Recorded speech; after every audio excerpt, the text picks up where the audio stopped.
Welcome to my YouTube channel. कल हम देखे थे क्लास 10th का सेकंड चैप्टर पॉलिनोमियल, जिसमें मैंने आपको कल कुछ चीज़ें बताई थी कि जो है पॉलिनोमियल क्या होता है। ये दो शब्दों से मिलकर आपका बना था पॉली और नोमियल। तो जिसमें पॉली का मीन्स क्या था, मैनी, और नोमियल का मीन्स क्या था, टर्म। जो अनेक पदों से मिलकर बनता है वो आपका क्या था, बहुपद था। ठीक है, अब उसमें आपने देखा था कि जो टर्म होते हैं यानी पद जो होते हैं, ठीक है, वो क्या होते हैं, पद जो हमारे चर और अचर से मिलके बनते थे, चर राशि और अचर राशि का यूज करके जो बनते थे, या चर या अचर के मिलाने से बनते थे, वो आपके क्या थे, पद थे। फिर आपसे मैंने क्वेश्चन भी एराइज किया था कि अगर 3 है, 4 है, सिंपल कोई नंबर है, पद की बात की जाए तो अगर 3x है तो ये तो पद है। क्यों? क्योंकि इसमें अचर राशि भी है यानी कांस्टेंट भी है, और वेरिएबल भी यानी चर राशि भी है। दोनों है, मतलब ये क्या है, टर्म है यानी पद है। लेकिन अगर यहाँ पे x नहीं है, y नहीं है, कुछ भी नहीं है, सिर्फ क्या है, 3 है, तो क्या ये टर्म है या नहीं है? तो ये मैंने आपसे कल पूछा था। चलिए, अगर आपको पता है बहुत अच्छी बात है, नहीं पता है तो मैं आज आपको बता रही हूँ कि जो ये 3 है या फिर ये जो 4 है, या कोई भी नंबर, कोई भी डिजिट आप ले लीजिए, कुछ भी अगर आप लें, वो आपका एक टर्म होगा ही होगा। बोलेंगे कैसे? आप तो बोल रही थी कि जो चर और अचर से मिलके बनता है वो आपका पद होता है। तो बिल्कुल जो चर और अचर से मिलके बनता है वही पद है। लेकिन यहाँ पे देखिएगा, यहाँ इसकी पावर कुछ नहीं, मतलब क्या है, 1 है। ठीक है, इसकी पावर कुछ नहीं है, मतलब क्या है, 1 है। तो ये टर्म है क्योंकि यहाँ चर और अचर दोनों राशि है। लेकिन इस 3 के साथ जो है एक x आपका होते हुए भी नहीं है, होते हुए भी नहीं है, मतलब है लेकिन आपको दिख नहीं रहा है। बोलेंगे ये कैसे? तो देखिएगा, यहाँ पे जो x है वो है आपका, लेकिन इस दिख नहीं रहा है। बोलेंगे ये क्यों, ऐसा क्यों है कि दिख नहीं रहा है जब है तो देखिए, इसकी वैल्यू जब इसकी पावर कुछ नहीं है, अभी x दिख नहीं रहा है, और यहाँ से आप नहीं, अब आगे समझिएगा कि क्यों मैं ऐसा बोल रही हूँ। ठीक है, तो देखिएगा, इसकी वैल्यू कुछ नहीं है, मतलब क्या है, 0 है। इसकी वैल्यू कुछ नहीं है, मतलब क्या है, 0 है। ठीक है, तो जब 0 वैल्यू है तो भी आप दिख नहीं रहा, 0 वैल्यू मतलब 0 हो जाएगा, ऐसा क्या है, तो नहीं। अब आगे देखिए कि क्या मैं बोल रही हूँ, क्या कहना चाह रही हूँ। 3 एक टर्म है तो कैसे है, क्यों है, तो देखते चलिएगा, आगे आपको मैं बताऊंगी। तो सबसे पहली बात, बहुपद के बारे में अपन ने पढ़ा था। बहुपद क्या है, उसमें पद, चर, अचर राशि ये आई थी। बहुपद को 2 भागों में डिवाइड किया गया था, एक पद के आधार पर, दूसरा घात के आधार पर, यानी पावर और डिग्री बेस जो था आपका, और क्या बोलते हैं, टर्म बेस पे डिवाइड किया गया था। अब इसमें जो है टर्म बेस पे कितने थे, 3 थे। कौन कौन से? एक पदी, द्विपदी और त्रिपदी, मोनोनोमियल, बायोनोमियल और ट्राइनोमियल। ठीक है, उसके बाद आपका जो पावर बेस पे या डिग्री बेस पे आप बोल सकते हैं तो लीनियर, क्वाड्रेटिक और क्यूबिक, ये आपके उसमें 3 थे। अब देखेंगे अपन कि जो बहुपद होते हैं इनमें 2-4 क्वालिटी होती है। ठीक है, दो बहुपद होते हैं, 2-4 क्वालिटी मान लीजिए, या तो आप रूल्स मान लीजिए, कुछ भी। ठीक है, लेकिन देखिए, बहुपद के लिए कुछ बातें बताई गई हैं जो अपन को वो देखना है। तो बताइए कैसे, कौन सी बातें? तो पहली बात ये है कि जो बहुपद होगा आपका, या तो वो आरोही क्रम में होगा, या तो आरोही क्रम में होगा, या तो अवरोही क्रम में होगा। हमेशा की बात है, अगर बहुपद है, वो बहुपद की पहचान अपन कैसे करेंगे? अगर वो बहुपद है तो या तो आरोही क्रम में होगा या तो अवरोही क्रम में। बोलेंगे ये क्या है, तो घटते क्रम, बढ़ते क्रम नाम सुना होगा, या तो असेंडिंग ऑर्डर और डिसेंडिंग ऑर्डर। ठीक है, तो या तो आरोही क्रम में होगा या तो अवरोही क्रम में। दूसरी चीज, जो बहुपद है, क्या बहुपद जो है उसकी घात कभी भी, बहुपद की घात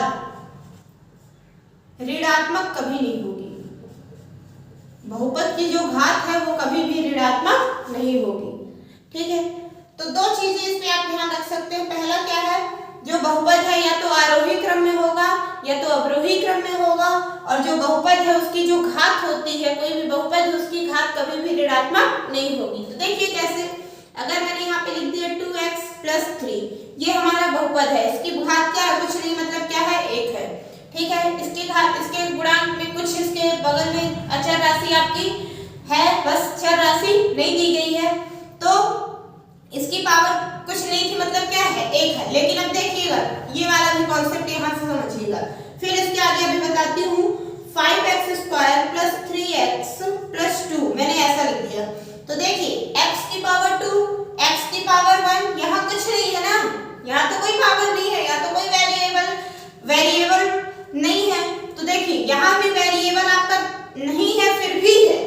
नहीं है फिर भी है। बोलेंगे कैसे, तो देखिए x की पावर 2 x की पावर 1, मतलब ये क्या हो रहा है, बड़े से छोटा जा रहा है ना, बड़े से छोटा जा रहा है, मतलब डिसेंडिंग ऑर्डर में जा रहा है।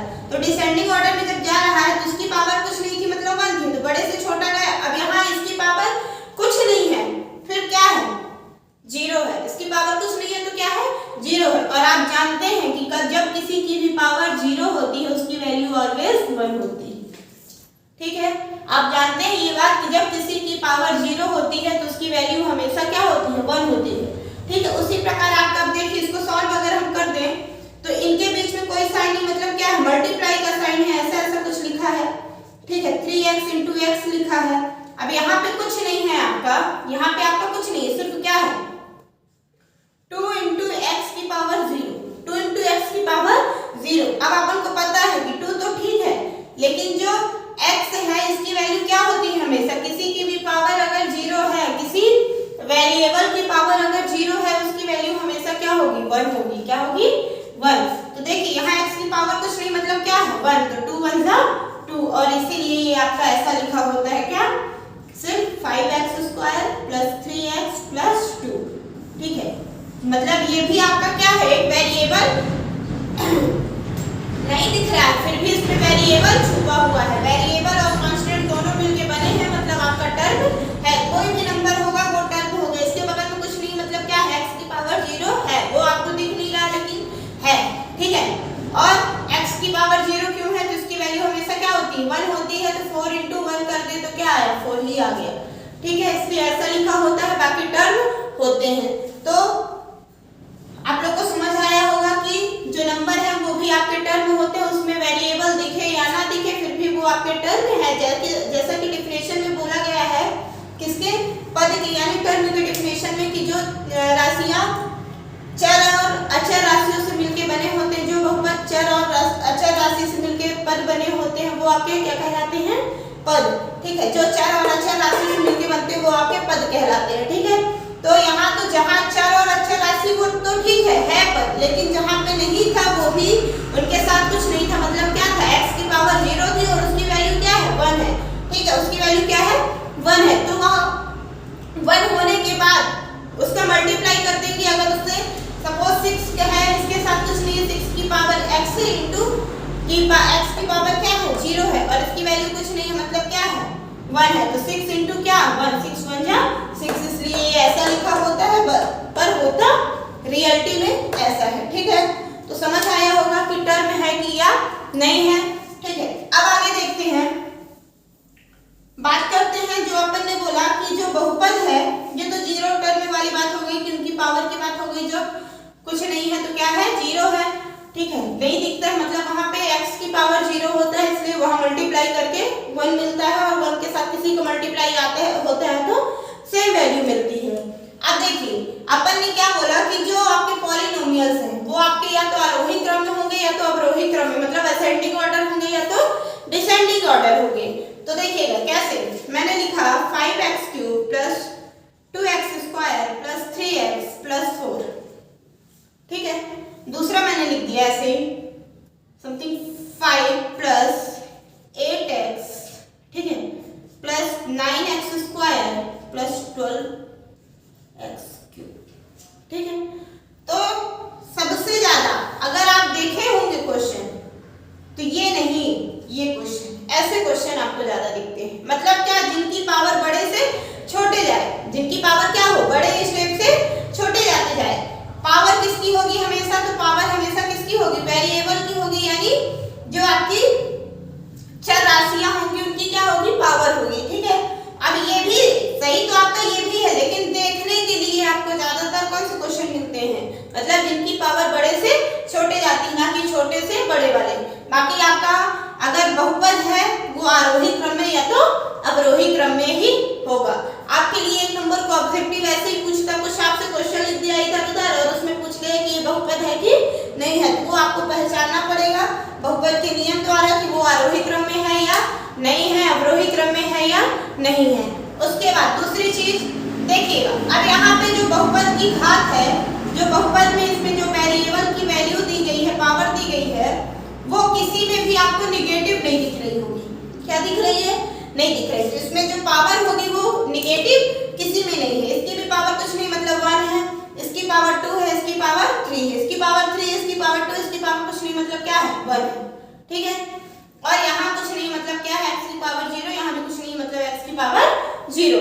अब देखिएगा यहाँ 3, यहाँ 2, यहाँ 1, यहाँ 0, लेकिन सारी जो वैल्यूज हैं ये आपको पॉजिटिव ही दिख रही है, दिख रही है ना। ये भी प्लस का है, ये भी प्लस का, ये भी प्लस का, ये भी प्लस का है कि नहीं है। लेकिन अगर यहीं पे मैं ये लिख दूं 2x की power -3 plus 5x square minus 2, ठीक है, 2x और प्लस का 1 कुछ भी कर दिया, ठीक है, ये लिख दिया। अब मैं पूछूंगी कि क्या ये बहुपद है या नहीं है, तो ये बिल्कुल भी आपका बहुपद नहीं होगा। क्यों? क्योंकि इसकी जो ये पावर है ये क्या है आपकी ऋणात्मक है, और किसी भी बहुपद की घात कभी भी ऋणात्मक नहीं हो सकती है, ठीक है। अब आगे देखेंगे अपन, अब बोलेंगे कि और किस तरह के क्वेश्चन पूछे जाएंगे। तो देखिए जिनकी कभी भी आपके जैसे आ गया √x आ गया आपका, यहाँ लिखा 2√x + 3 ऐसा कुछ लिखा है, तो क्या ये बहुपद है? बिल्कुल ये भी बहुपद नहीं है, ठीक है। यहाँ पे मैंने लिख दिया क्या 5, ठीक है, 5/x² + 3x + 2 कुछ भी लिख दिया, ठीक है। तो क्या ये बहुपद है? तो बिल्कुल ये भी बहुपद आपका नहीं है। बोलेंगे क्यों नहीं है? कोई भी बहुपद, इसकी पावर तो प्लस की है तो भी बहुपद नहीं है, लेकिन नहीं, बिल्कुल इसकी पावर प्लस की है फिर भी ये बहुपद नहीं है। तो बोलेंगे कैसे? तो देखिए आप लोग, ठीक है, कभी भी ये जितना तो छोटी सी चीजें अभी अगर आप नहीं जानते तो मैं तो आगे बताऊंगी अगले चैप्टर में, जब भी आपको ये सारी चीजें आएंगी मैं आपको बताऊंगी। लेकिन अभी थोड़ा सा देखिएगा कि जब कोई वैल्यू अपॉन में नीचे होती है, अगर उसको अपन ऊपर करते हैं तो वो मल्टीप्लाई में जाके, मतलब क्या, जब कोई संख्या या कुछ भी चर अचर जो भी राशियां हैं वो आपके बटे में होती हैं, मतलब भाग में होती है, तो उसको जब हम पक्षांतर करते हैं या ऊपर भेजते हैं तो वो किस में जाती हैं? गुणे में जाती हैं। तो बिल्कुल x अब यहाँ क्या आ जाएगा? गुणे में, ठीक है। अगर x बस होता तो वो बिल्कुल गुणे में आ जाता, कोई दिक्कत नहीं थी, लेकिन x की पावर यहाँ क्या है? -2 है, सॉरी यहाँ x की पावर क्या है? 2 है, और जब पावर किसी की चेंज होती है तो वो हमेशा माइनस में चेंज हो जाती है। अब अपॉन में x² था और यहाँ गया तो क्या हो गया? x की पावर -2, और किसी भी बहुपद की घात कभी भी ऋणात्मक नहीं होती है। बोलेंगे यहाँ तो आपको पता है कि रूट का मीन्स क्या? 1/2। रूट का मीन्स क्या हो सकते हैं? 1/2, और जब 1/2 है मीन्स क्या? ये भी ऊपर जाके क्या हो सकता है? ऋणात्मक हो जाएगा। इसलिए ये रूट वाली भी वैल्यू जिसके अंदर वेरिएबल रूट में आ जाए वो भी आपका टर्म नहीं होता है।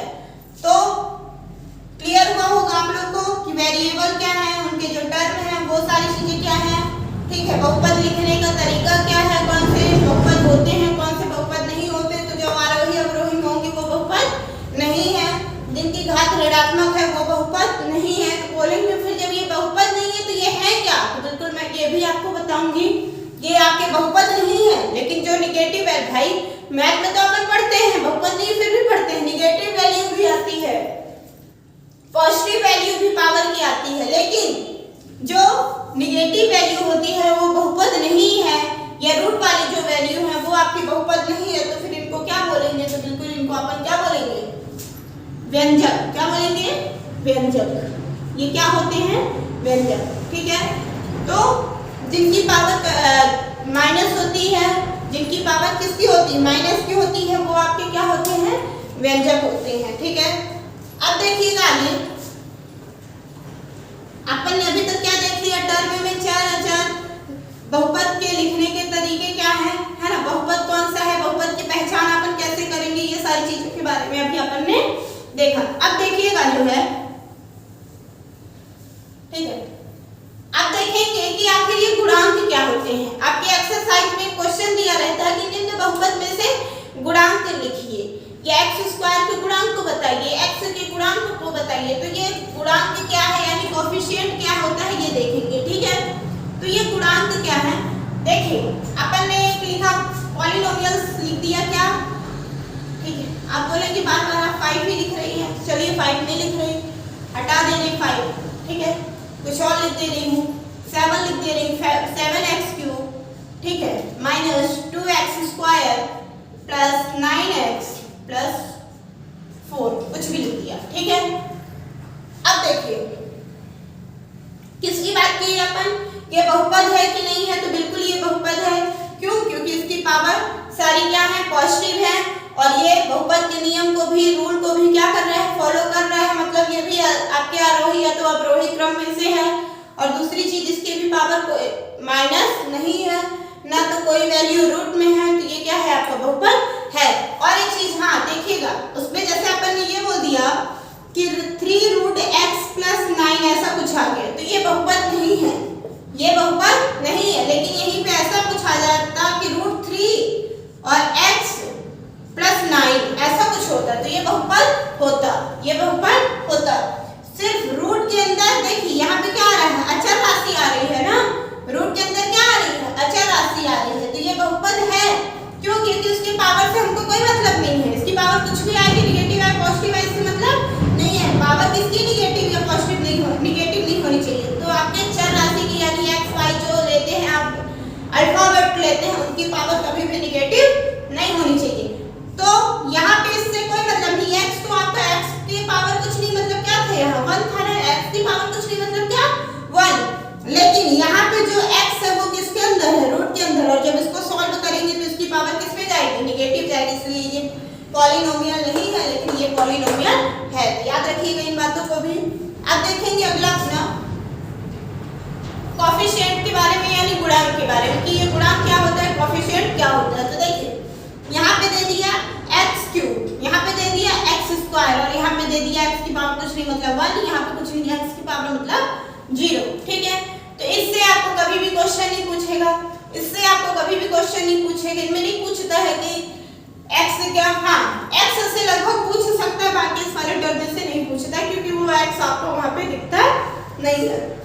तो देखिएगा ये x³ है, ये क्या है आपका x³ है। अब ये कोई आपसे पूछ ले कि इस निम्न बहुपद में, ठीक है, निम्न बहुपद में घात बताइए यानी डिग्री बताइए, निम्न बहुपद की डिग्री बताइए। तो आप सबको बहुत अच्छे से पता है, कल मैंने आपको पावर और डिग्री में डिफरेंस भी बताया था कि निम्न बहुपद में डिग्री क्या होगी, जो हाईएस्ट पावर होगी पॉलिनोमियल की, वही क्या है, इसकी डिग्री है। तो इसकी हाईएस्ट पावर क्या है, 3 है, मतलब ये क्या है, इसकी डिग्री है, ठीक है। बोलेंगे क्या हमेशा ये लिखा रहेगा, कभी ऐसा नहीं होगा कि 25x आ गया फिर प्लस, ठीक है, 49x की पावर 39 आ गया, और फिर इधर आ गया 53x की पावर 40 आ गया, ऐसा कुछ आ गया, ये नहीं हो सकता। तो बिल्कुल हो सकता है, पावर कुछ भी हो, पावर से हमें मतलब नहीं है। अब बोलेंगे इसका क्या डिग्री होगा, तब बताइए। तो इसकी डिग्री हाईएस्ट वैल्यू कौन सी है, यहाँ कुछ नहीं मतलब 1, इसकी 39, इसकी क्या है 40, तो सबसे बड़ा कौन है 49 यानी 40 है, तो इसकी डिग्री क्या हो जाएगी 40 यानी 40, ठीक है। उसी प्रकार यहाँ हाईएस्ट पावर क्या है 3 है, तो ये भी क्या हो जाएगा इसकी डिग्री, ये बहुपद की डिग्री। तो एक क्वेश्चन आपका ये भी बोलता है कि निम्न बहुपद में से घात पहचानिए, आपकी डिग्री बताइए। 9th क्लास में है ये आपके क्वेश्चन। 10th क्लास में आपसे ये भी पूछेगा कि निम्न बहुपद में से एक पदी, द्विपदी, त्रिपदी को छांटकर अलग कीजिए, ठीक है। और फिर अब जो अगला क्वेश्चन अपन पढ़ेंगे गुणांक के बारे में, उसके बारे में भी पूछेगा कि निम्न बहुपद में से x² का गुणांक बताइए, x³ का बताइए, जिसका भी है उसका गुणांक बताइए।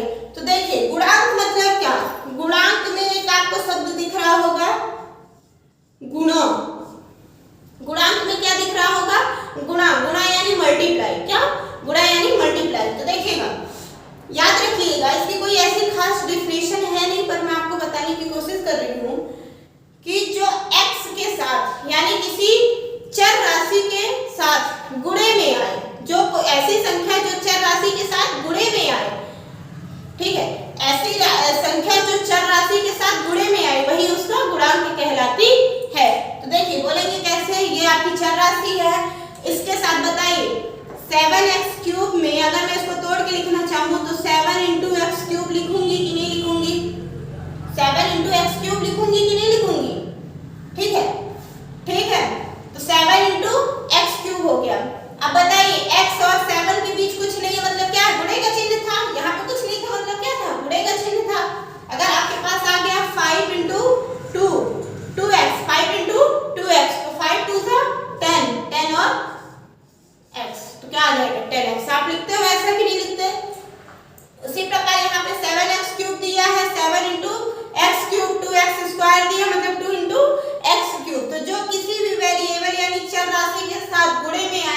वही उसका क्या होगा गुणांक। तो यहाँ एक्स क्यूब का गुणांक क्या है 7, एक्स स्क्वायर का गुणांक क्या है -2, क्योंकि इसके जो चिन्ह होंगे उनको भी अपन लेके चलेंगे। फिर यहाँ x का गुणांक क्या है तो 9 है, यहाँ x का गुणांक क्या है तो 25 है, यहाँ x की पावर 39 का गुणांक क्या है कोफिशिएंट तो 49 है, फिर यहाँ x की पावर 40 का कोफिशिएंट क्या है तो 53 है। तो ये होते हैं इसके गुणांक। ठीक है, अब इसमें आपको एक चीज बतानी है क्या शून्यक के बारे में यानी जीरोस के बारे में। ठीक है, तो देख लेते हैं शून्यक भी क्या होते हैं। ठीक है, आपके आज इस वीडियो में सेकंड चैप्टर का बेसिक पूरा कंप्लीट कर दे रहे हैं ताकि अगला वीडियो आपका थर्ड चैप्टर का मिल जाए और कम से कम वीडियो में यानी छोटे से छोटे वीडियो में ज्यादा से ज्यादा चीजें आपको बताने की कोशिश की जा रही है। तो वीडियो में अगर पसंद आए तो शेयर कीजिएगा, ठीक है, लाइक कीजिएगा, कमेंट्स कीजिएगा, जो भी चीजें आपको चाहिए होंगी, जिन भी सब्जेक्ट की जरूरत होगी उसको आप कमेंट बॉक्स पे जाके बताइएगा। ठीक है, देखिए अब अपन अगला देखते हैं क्या शून्यक। ठीक है, यानी जीरोस। ठीक है, शून्यक यानी जीरोस। ठीक है, अब ये शून्यक क्या होता है, अब ये शून्यक क्या होता है तो देखिएगा मैंने यहाँ पे लिख दिया 2x + 3, 2x + 3। अब मैं बोल रही हूँ कि इसको सॉल्व करो, इसके शून्यक निकालो। मैंने क्या बोला कि इसको सॉल्व करो, इसको शून्यक निकालो। तो अपन ऐसे करते हैं, इसके इक्वल कुछ नहीं है तो क्या है 0, फिर 2x रहने देंगे, ये प्लस का 3 इधर आएगा तो माइनस तो हो जाएगा, और ये x है, अब x की वैल्यू निकालना है तो माइनस का 3 ये गुणे में तो यहाँ आ जाएगा बटे में। ये बात तो आप जानते होंगे, जब कोई वैल्यू इक्वल के इधर होती है प्लस में तो इधर माइनस में जाती है, मल्टीप्लाई में है इधर तो डिवाइड में आती है, डिवाइड में है इधर तो मल्टीप्लाई में आती है, माइनस में है इधर तो प्लस में आती है। ठीक है, तो देखिए यहाँ प्लस का 3 था तो माइनस का 3 हो गया, x हो गया, -3 रहेगा ही, ये 2 गुणे में था 2x मतलब क्या 2 गुणे x, तो 2 गुणे में था तो यहाँ कहाँ आ गया बटे में, मतलब मल्टीप्लाई में था तो कहाँ आ गया डिवाइड में। अब देखिए x की वैल्यू क्या आ गई आपकी -3/2, -3/2, और यही आपका क्या है शून्यक है, यही आपका क्या है शून्यक है। अब बोलेंगे कैसे, तो देखिएगा मैं अगर इस x की जगह पे ये वैल्यू रख दूंगी, मैं अगर इस x की जगह पे ये वैल्यू रख दूंगी तो मेरा जो भी ये पॉलिनोमियल है या इक्वेशन अभी जो बना है ये आपका क्या हो जाएगा 0 हो जाएगा। क्या होगा 0। बोलेंगे कैसे, तो देखिए 2x + 3 है इक्वल 0। ठीक है, x की जगह पे अपन को क्या रखना -3/2, तो 2 रहेगा इनटू -3/2 और प्लस का 3 पर 0, तो 2 से 2 कैंसिल, -3 + 3 ये भी कैंसिल होकर क्या आ गया 0 आ गया। ठीक है, और जिस भी बहुपद में x का मान ऐसा हो, जो x का मान कुछ ऐसा प्राप्त हो जिसको रखने पे उस बहुपद पे पूरा बहुपद क्या आ जाए शून्य आ जाए, वही उसका क्या कहलाएगा शून्यक कहलाएगा यानी जीरोस कहलाएगा। अब देखिएगा और कोई क्वेश्चन, तो देखिए अब इससे जो है आपके बुक में 10th क्लास में 2.1 एक्सरसाइज में ग्राफ के लिए दिया गया है, तो ग्राफ कैसे बनेंगे शून्यक के वो भी देखिए। किसी बहुपद में x का मान हमें ऐसा चाहिए जो क्या कर दे उस बहुपद को क्या कर दे शून्य कर दे यानी 0 कर दे, वही उसका क्या होता है शून्यक होता है। अब ये ग्राफ हो गया, ये x एक्सिस है, ये y एक्सिस यानी x अक्ष है और ये y अक्ष है। अब जो भी ग्राफ आपका बनेगा, ठीक है, वो जिस भी रेखा पे बने, चाहे सरल रेखा पे बने, चाहे मतलब रैखिक समीकरण में बने, रैखिक बहुपद में बने या तो द्विघात में बने, जो भी बने, लेकिन जितने बार x अक्ष को काटेगा वहां उतने ही शून्यक निकलेंगे, जितने बार ये x अक्ष को काटेगा वहां उतने ही शून्यक निकलेंगे। तो देखिए अगर ऐसा मैंने बताया तो ये x अक्ष वाली रेखा को कितने बार काट रहा है, एक यहाँ दूसरा यहाँ, कितने बार काट रहा है 2 बार, मतलब यहाँ पे कितने शून्यक है 2 शून्यक। ठीक है, और इसी में बना लेते हैं, इसी में ऐसा भी हो गया, कितने बार काट दिया 3 बार, तो इसमें कितने शून्यक 3 शून्यक। यही आपको किस एक्सरसाइज में 2.1 में चेक करके देख के बताना है कि कितने बार ग्राफ को जो रेखा है ग्राफ बना है वो कितने बार x अक्ष रेखा को काट रही है, और जितने बार काटेंगे वही उसके क्या होंगे शून्यक होंगे। अब देखते हैं अगला,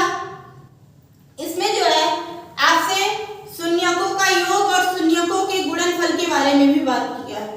क्या? शून्यकों का योग और शून्यकों के गुणनफल के बारे में। तो देखिए वो भी देख लेते हैं, शून्यकों का योग और शून्यकों का गुणनफल क्या होता है। ठीक है। और एक चीज याद रखिएगा कि जो भी बहुपद लिखा जाएगा, जो उसकी अधिकतम घात होगी उसके उतने ही आंसर निकलेंगे, उसके उतने ही आंसर निकलेंगे, मतलब उतने ही उसके शून्यक होंगे।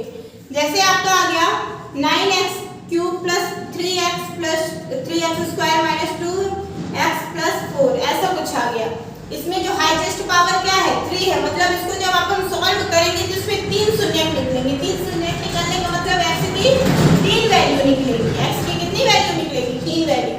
लेकिन अभी ये आ गया 10x square plus 2x plus 9, ऐसा कुछ आ गया।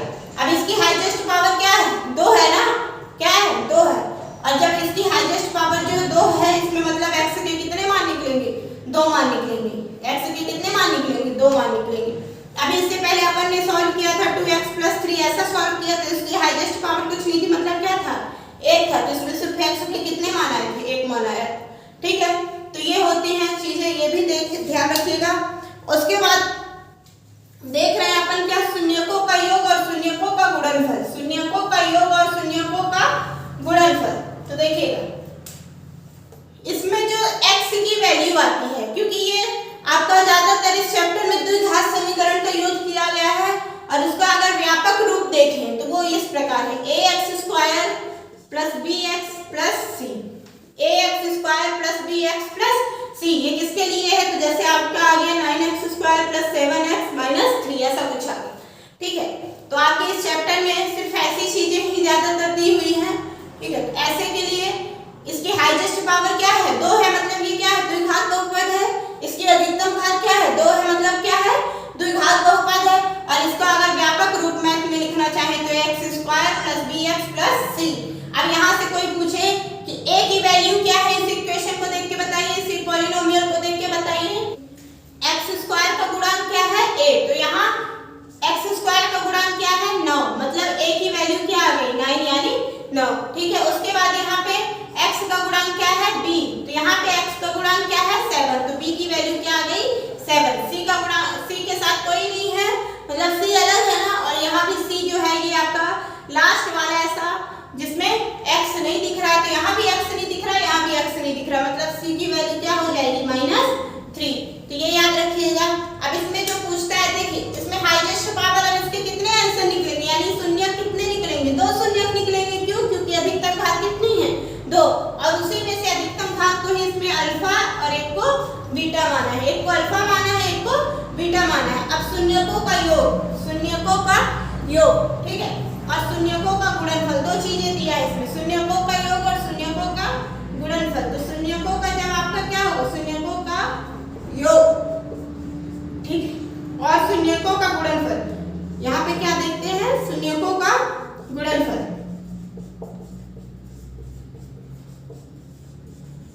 तो देखिएगा शून्यकों का योग मतलब क्या? अब इसको अगर हिंदी में बोलना चाहे इसकी डिफिनेशन तो बोल सकते हैं शून्यकों का योग मतलब क्या? तो यहाँ पे आएगा -b/a। अब देखिएगा -b/a का मतलब b, मतलब क्या है? x है, x का गुणांक क्या है? b है, x का गुणांक क्या है? b है। तो यहाँ पे क्या लिखेंगे? माइनस, ठीक है, हिंदी में लिखना चाहें तो क्या लिखेंगे?